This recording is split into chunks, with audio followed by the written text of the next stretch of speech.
సమూయేలు మొదటి గ్రంథము 12వ అధ్యాయము.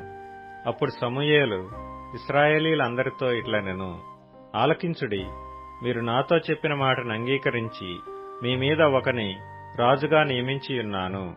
రాజు మీ కార్యములను జరిగించును. నేను తల నెరిసిన ముసలివాడను, నా కుమారులు మీ మధ్యనున్నారు. బాల్యము నాటి నుండి నేటి వరకు నేను మీ కార్యములను జరిగించుచూ వచ్చితిని. ఇదిగో నేనున్నాను. నేను ఎవని ఎద్దునైనా తీసుకొంటినా, ఎవని గార్ధబమునైనా పట్టుకొంటినా, ఎవనికైనా అన్యాయము చేసితినా, ఎవనినైనా బాధ పెట్టితినా, న్యాయము నాకు అగపడకుండా ఎవని యొద్దనైనా లంచము పుచ్చుకొంటినా, అలాగు చేసిన ఎడల యెహోవా సన్నిధిని ఆయన అభిషేకము చేయించిన వాని ఎదుటను వాడు నా మీద సాక్ష్యము పలకవలెను. అప్పుడు నేను మీ ఎదుట దానిని మరలా నిత్తుననెను. నీవు మాకు ఏ అన్యాయమైనను ఏ బాధనైనను చేయలేదు, ఏ మనుషుని యొద్ద గాని నీవు దేనినైనను తీసుకొనలేదని వారు చెప్పగా, అతడు అటిది నా యొద్ద ఏదియూ మీకు దొరకదని యెహోవాయును ఆయన అభిషేకము చేయించిన వాడును ఈ దినమున మీ మీద సాక్షులై ఉన్నారు అని చెప్పినప్పుడు, సాక్షులే అని వారు ప్రత్యుత్తరమిచ్చిరి. మరియు సమూయేలు జనులతో ఇట్లనెను, మోషేను అహరోనును నిర్ణయించి మీ పితరులను ఐగుప్తు దేశములో నుండి రప్పించినవాడు యెహోవాయే గదా. కాబట్టి యెహోవా మీకును మీ పితరులకును చేసిన నీతి కార్యములను బట్టి యెహోవా సన్నిధిని నేను మీతో వాదించున్నట్లు మీరు ఇక్కడ నిలిచియుండుడి. యాకోబు ఐగుప్తునకు వచ్చిన పిమ్మట మీ పితరులు యెహోవాకు మొర్రపెట్టగా ఆయన మోషే అహరోనులను పంపినందున వారు మీ పితరులను ఐగుప్తులో నుండి తోడుకొని వచ్చి ఈ స్థలమందు నివసింపచేసిరి. అయితే వారు తమ దేవుడైన యెహోవాను మరచినప్పుడు ఆయన వారిని హాసోరు యొక్క సేనాధిపతి అయిన సీసెరా చేతికిని, ఫిలిష్తీయుల చేతికిని, మోయాబు రాజు చేతికిని అమ్మివేయగా వారు ఇశ్రాయేలీలతో యుద్ధము చేసిరి. అంతటా వారు, మేము యెహోవాను విసర్జించి బయలు దేవతలను అష్తారోతు దేవతలను పూజించినందున పాపము చేసితిమి. మా శత్రువుల చేతిలో నుండి నీవు మమ్మను విడిపించిన ఎడల మేము నిన్ను సేవించదమని యెహోవాకు మొర్రపెట్టగా, యెహోవా యెరుబ్బయలును బెదానును యెఫ్తాను సమూయేలును పంపి నలుదిశలా మీ శత్రువుల చేతిలో నుండి మిమ్మును విడిపించినందున మీరు నిర్భయముగా కాపురం చేయుచున్నారు.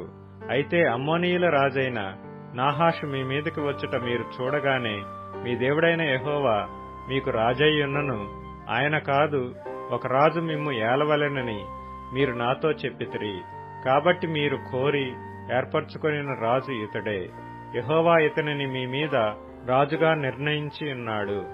మీరు యెహోవాయందు భయభక్తులు కలిగి ఆయన మాటను విని ఆయనను సేవించి ఆయన ఆజ్ఞను భంగము చేయక మీరును మిమ్మును ఏలు రాజును మీ దేవుడైన యెహోవాను అనుసరించిన ఎడల మీకు క్షేమము కలుగును. అయితే యెహోవా మాట వినక ఆయన ఆజ్ఞను భంగము చేసిన ఎడల యెహోవా హస్తము మీ పితరులకు విరోధముగా నుండినట్లు మీకును విరోధముగా నుండును. మీరు నిలచి చూచుచుండగా యెహోవా జరిగించి ఈ గొప్ప కార్యమును కనిపెట్టుడి. గోధుమ కోత కాలము ఇదే గదా. మీరు రాజును నిర్ణయింపుమని అడిగినందుచేత యెహోవా దృష్టికి మీరు చేసిన కీడు గొప్పదని మీరు గ్రహించి తెలుసుకొనుటకై యెహోవా ఉరుములను వర్షమును పంపునట్లుగా నేను ఆయనను వేడుకొనుచున్నాను. సమూయేలు యెహోవాను వేడుకొనినప్పుడు యెహోవా ఆ దినమున ఉరుములను వర్షమును పంపగా జనులందరూ యెహోవాకును సమూయేలునకును బహుగా భయపడి సమూయేలుతో ఇట్లనిరి, రాజును నియమించుమని మేము అడుగుట చేత మా పాపములన్నిటినీ మించిన కీడు మేము చేసితిమి. కాబట్టి మేము మరణము కాకుండా నీ దాసులమైన మా కొరకు నీ దేవుడైన యెహోవాను ప్రార్థించుము. అంతటా సమూయేలు జనులతో ఇట్లనెను, భయపడకుడి. మీరు ఈ కీడు చేసిన మాట నిజమే. అయినను యెహోవాను విసర్జింపకుండా ఆయనను అనుసరించుచు పూర్ణ హృదయముతో ఆయనను సేవించుడి. ఆయనను విసర్జింపుకుడి. ఆయనను విసర్జింపువారు ప్రయోజనము మాలినవై రక్షింపలేని మాయా స్వరూపములను అనుసరించుదురు. నిజముగా అవి మాయయే. యెహోవా మిమ్మును తనకు జనముగా చేసుకొనుటకు ఇష్టము కలిగియున్నాడు. తన ఘనమైన నామము నిమిత్తము తన జనులను ఆయన విడనాడడు. నా మట్టుకు నేను మీ నిమిత్తము ప్రార్థన చేయుట మానుట వలన యెహోవాకు విరోధముగా పాపము చేసిన వాడనగుదును. అది నాకు దూరమగునుగాక. కాని శ్రేష్టమైన చక్కని మార్గమును మీకు బోధింతును. ఆయన మీ కొరకు ఎన్ని గొప్ప కార్యములను చేసినో అది మీరు తలంచుకొని, మీరు యెహోవాయందు భయభక్తులు కలిగి నిష్కపటులై పూర్ణ హృదయముతో ఆయనను సేవించుట ఆవశ్యకము.